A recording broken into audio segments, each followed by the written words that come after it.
for football. I should have went and taken pictures of me. And there's Ashley for JV football.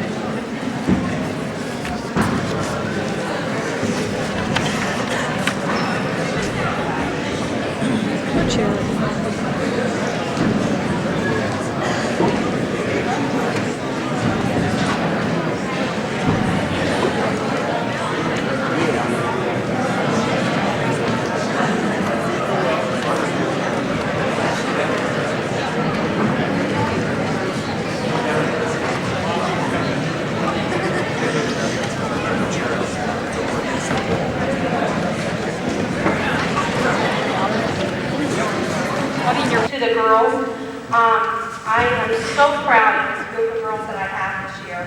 They were absolutely wonderful. Not only did they do a great job, but I had no attitudes whatsoever. And when you work with all of you guys that know, you work with teenagers, sometimes we have attitudes that play a part. I didn't have that. I honestly did not have that one time this year. I have a group of ladies. I said it all year long. The girls, I stress that so many times because it's really hard in today's world to point out being a lady what it's like. And these girls are all ladies. And I just want to point that out to the parents. You have raised a great group of girls. This year we did a few different things that we have done in the past, so I want to make sure I let everyone know about them. We attended a big deal. Elida has not had the spirit stick at our school for the last 4 years, and our girls brought it back, and that is wonderful. And they had to qualify every day. They had to try the spirit stick. Okay, well I don't have time to very quickly about the season. I guess it's no surprise to anybody. When you win 2 games, it's hard to stand up here and say that we were as successful as Chris Hughes, Levi Metzger, Zach Miller, and Jeff Thomas. If you guys would come right up here.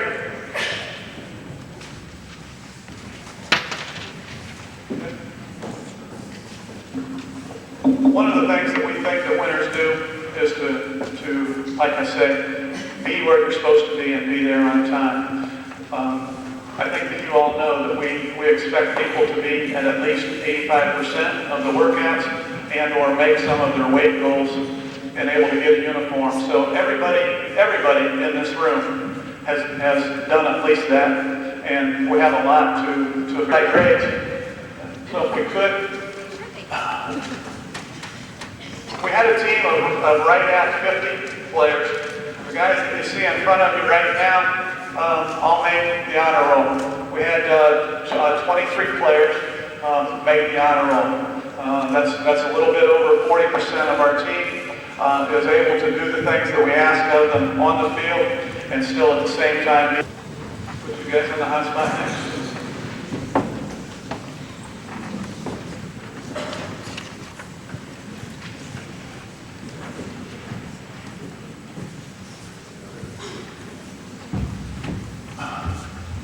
Personally, I couldn't have asked for a better group of seniors to work with, and we as coaches could not have asked for that. I've had the opportunity, as we talk to the service groups and the clubs that have invited us to speak, to say that on numerous occasions.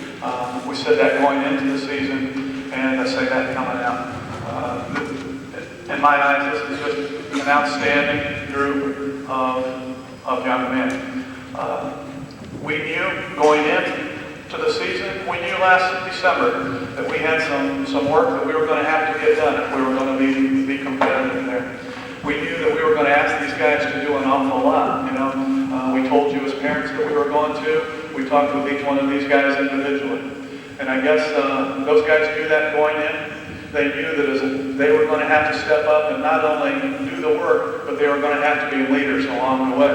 They were going to have to be the ones that were able to show the energy and get the ball rolling if we were going to hope for the underclassmen to kind of follow suit.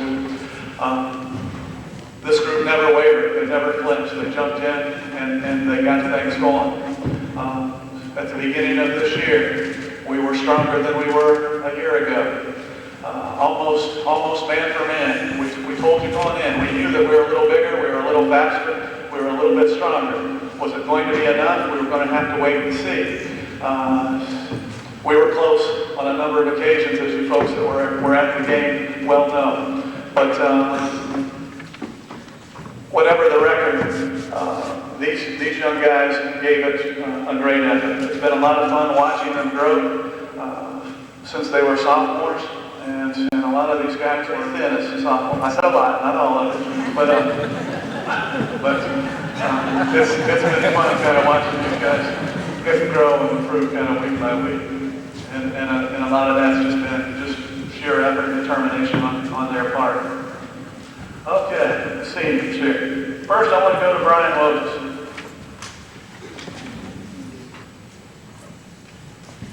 Brian has been with us for 3 years there. As I mentioned before, Brian is always there, always very dependable. This year he was trying to juggle, a job, school, and football. And that's kind of a challenge. He's a hard worker. He helps with our younger guys, of course. It's also kind of Brian's job to keep the coaches in line.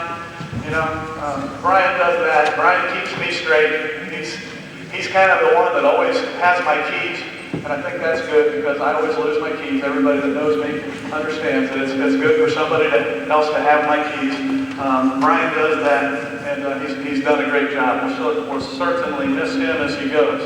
Brian's future plans, he's kind of undecided right now, whether that be work or maybe somewhere down the line to go to school. He's also talking about golf cart racing. Oh no, that was a joke. Okay. All right.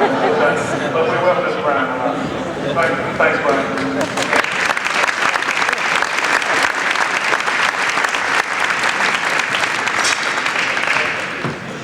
Branden Fetter. This is Brandon's first varsity award. Brian played linebacker and running back for us this year. He started virtually every game for us as linebacker, or he started and played the season at linebacker, as well as played on several of the special teams. Branden, we're glad to get Branden back. Branden was with us as a sophomore. Last year he moved to Spencerville, and this year he came back, and we're glad that he did. Branden is a real tough, hard-nosed type of kid. Unfortunately, Branden hurt himself real early in the season this year, had a shoulder injury, and I really think one of the things that sticks out in my mind is that he probably shouldn't have played. No offense to Brian, of course, but I think that Branden kept an awful lot of things to himself. There were some things out there on the practice field and on the game field that we knew that Branden was hurting. He wasn't able to do the things that he knew that he could do. That's real frustrating as an athlete. But the thing is, he never complained. We never heard a thing about that. He never made any excuses, and he just did a great job. Good athlete, and I think he's a great young man. Brian's other activities there besides football, he used to be in wrestling in his younger days, and he's still in FFA. His future plans, he is currently undecided. Is that correct? Okay, Branden Fetter.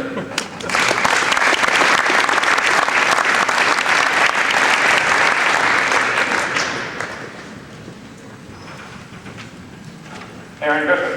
Aaron is receiving his third varsity award. He played linebacker and guard. Those were his positions. He started the year and played at linebacker. We put him in the middle and basically asked him to enforce from tackle to tackle. And we think that Aaron did a real good job. This is a third year, not just as a letter winner, but as a third year starter for us. He's had a real nice.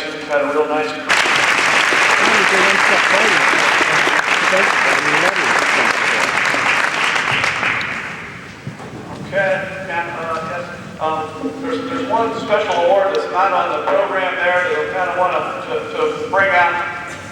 Over the course of the year, or beginning way back when, we thought that one of the things that we needed to do as a football team was to become a little bit more fit to act on that. It kind of came back to me through parents and players a request to set up a scholarship in Art Shriver's name.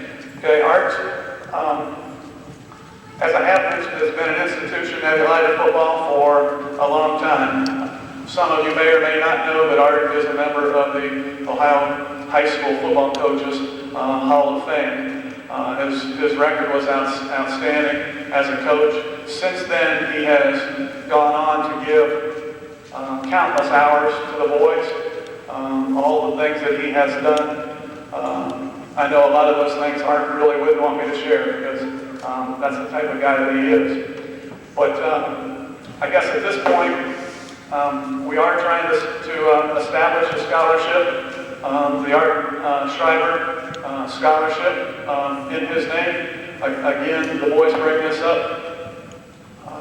The parents, I think, agree with that, and now we are announcing that. We would like to kind of get that a kickstart. This is not really a solicitation, but for any of you that would like to contribute to that, we are setting it up. It's going to go through the Elida Education Foundation.